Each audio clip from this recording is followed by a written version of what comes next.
In Young's double slit experiment,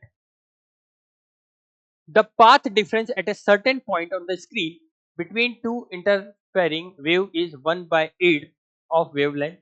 The ratio of the intensity at this point to that at the center of a bright fringe is close to. Bright fringe की बात कर रहा है, हमसे कहता है YDAC experiment में the path difference at a certain point on the screen between the, तो पाथ डिफरेंस हम जानते हैं होता है delta x is equal to n lambda, यहाँ पे n की वैल्यू दी है 1/8, तो डेल्टा x हो जाएगा आपका यहाँ से 1/8 लैम्डा। ठीक है, यहाँ तक कोई दिक्कत नहीं। हम जानते हैं कि अगर मुझे इंटेंसिटी निकालना है, इंटेंसिटी निकालने के लिए मुझे डेल्टा फाई पहले निकालना पड़ेगा। तो बेसिकली देखो YDAC जब भी हम सॉल्व करते हैं तो हमें तीन चार तरह के फॉर्मूले की ज्यादा रिक्वायरमेंट पड़ती है। पहला होता है आपका delta x is equal to d sine theta, ठीक है, और दूसरा होता है हमारा फिर डेल्टा एक्स इजिकल टू आपका हो जाएगा 2 pi equal to delta phi by lambda, delta x is equal to lambda 2 pi, ठीक है, डेल्टा फाई बाई 2 पाई। अब यहां से मैं डेल्टा फाई अगर निकालना हो तो डेल्टा फाई क्या हो जाएगा, यहाँ से अगर डेल्टा फाई, पहला फॉर्मूला ये हो गया YDC में, सेकंड हमारा ये हो गया, थर्ड फॉर्मूला अगर इंटेंसिटी सेम रहे तो ये हो जाएगा आई मैक्स, क्या हो जाएगा आई मैक्स हो जाएगा, आई नॉट या आई मैक्स हो जाएगा आपका cos square delta phi by 2। इसको अगर I1 I2 सेम रहेंगे तो हम लिख सकते हैं I4 I नॉट। ठीक है, ये तीन चार तरह के फॉर्मूले। आगे एक और बात करेंगे तो theta is equal to lambda D by D, ये फ्रिंज विड्थ का है, ये अपने काम आने वाला है। तो सारे फॉर्मूले अभी काम आने वाले हैं। तो देखो पहला फॉर्मूला याद आ गया, दूसरा अब काम आएगा हमारे यहाँ पे। तो दूसरे फॉर्मूले लिखेंगे हम, जो डेल्टा एक्स बराबर होता है किसके, lambda is equal to delta phi by 2 pi.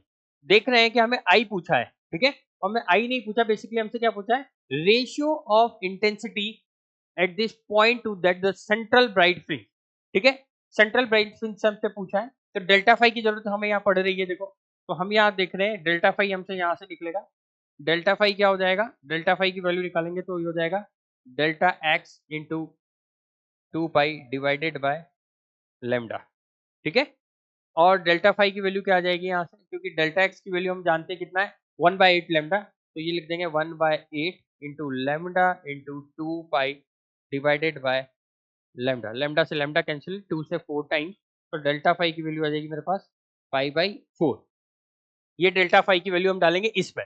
ठीक है, तो हम कैसे कैसे चल रहे हैं, 1 2 3, 3 हमारा आंसर होगा आई मैक्स और अपन आई मैक्स। तो अपन यहाँ देखते हैं, ये फर्स्ट हो गया, ये सेकंड स्टेप हो गया, थर्ड स्टेप में हम थर्ड फॉर्मूले की तरफ बढ़ रहे हैं। तो आई इजिकल टू क्या होता है, I max cos square delta phi by 2। ठीक है, तो आई अपॉन आई मैक्स को मैं यहाँ नीचे ले जाता हूँ, यही हमसे पूछा गया है। ये हो जाएगा आपका कॉज स्क्वायर डेल्टा फाई की वैल्यू डालेंगे पाई/4, नीचे 2 है तो हो जाएगा पाई/8। इसको हम कैसे लिख सकते हैं, यहाँ से लिख रहा हूँ मैं, कॉज स्क्वायर पाई/8 का होल स्क्वायर। इसको सॉल्व करेंगे तो आएगा 0.928 समथिंग का स्क्वायर, और इसको सॉल्व करेंगे तो आंसर आ जाएगा हमारा 0.85, ऑप्शन नंबर सी 0. ये कैलकुलेट कर लेना 0.85।